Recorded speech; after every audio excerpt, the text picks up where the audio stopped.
Pero sabi nila, di ba, pagka umutot ka na sa kasama yung girlfriend mo, ano na yun?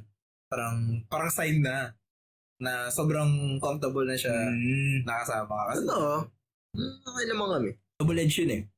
Kasi nung una, isipin mo, ano pa, ay, ang ano neto, ang linis na. Tapos kapag kakasama mo na lagi, tapos utot na lang ng utot sa'yo. Utot na to. Feel ko, ganun yung nanay ko sa tatay ko eh. Utot na.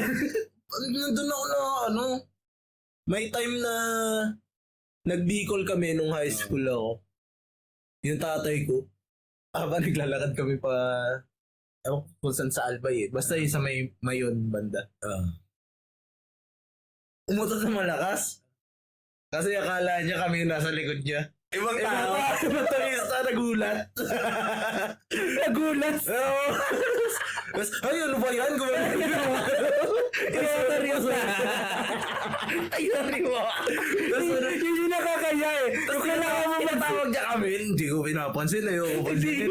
Hindi ka kasama. Yun yung nakakaya. Yung kailangan mo mag-sorry sa kanya. Ay, sorry po.